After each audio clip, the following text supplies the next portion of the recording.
I can still remember exactly what it looked, felt, and sounded like on that September afternoon in 1954 when my life changed forever.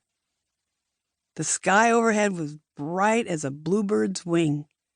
The Southern California sun felt warm on my skin, and I could smell the spicy bark of the eucalyptus trees that surrounded the public tennis courts at Houghton Park in Long Beach. A handful of boys and girls were lining up for their drills as I arrived with my friend Susan Williams for my first session with a coach named Clyde Walker.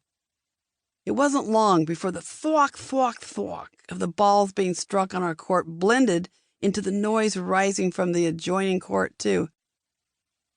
Susan had introduced me to the sport a few weeks earlier by asking me a simple question as we sat in our 5th grade classroom. "Do you want to play tennis?" "What's tennis?" I replied. I listened intently as Susan explained that in tennis, you could run, jump, and hit a ball. 3 things I loved about basketball and softball, 2 of the team sports I played. Susan invited me to play at the Virginia Country Club, to which her family belonged. I was predictably awful, but Susan thought it was funny when I blasted a ball over the fence and shouted, "Home run!" A first, I'm guessing, at the venerable VCC. On the way home, my mind was racing. That night I asked my father, "Daddy, which sport would be best for a girl? You know, in the long term." My father put down his newspaper and thought for a while. "Well, there's swimming, golf, and—" I waited for it. "Tennis. Tennis!" I had tried swimming, but I was the worst in my class at the YWCA. The great female star Babe Dickerson Saharius played golf, but to me golf looked too slow. Tennis seemed just right. I liked the variety and mental challenge. I liked being able to hit the ball over and over. Tennis fascinated me from the first day I played with Susan using a borrowed racket. When I pestered my parents for my own racket, I wasn't discouraged a bit when they reminded me that money was tight, that I'd have to buy it myself.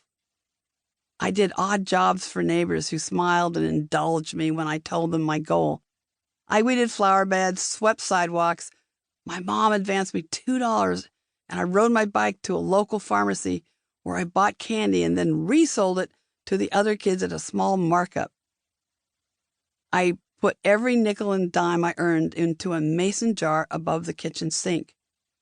After a few months, I couldn't wait anymore, and my parents took me to a sporting goods shop. When my parents approached the salesman and said they'd like to see a tennis racket for their daughter, I mustered the courage to ask them what $8.29 could buy. He showed us a sweet little wood racket with a purple and white throat and a purple grip. I thought it was beautiful. I bought it and slept with it that night, and the next night, and many, many nights after that. While I remain forever grateful to Susan for introducing me to tennis, it was Clyde Walker whose free instruction made the sport come alive for me.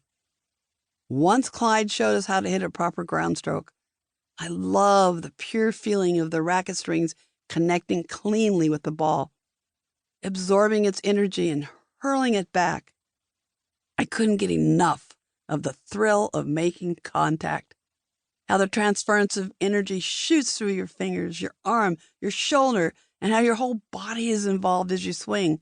I love the drama of it all, too, chasing down each ball, the universe of possibilities that opened up as I drew my racket back, and then that split-second pause where everything hangs in the balance as you're preparing to hit a return.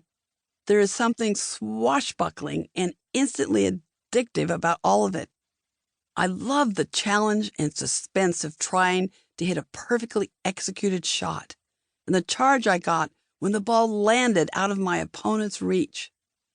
Then I couldn't wait to get the next ball and do it again.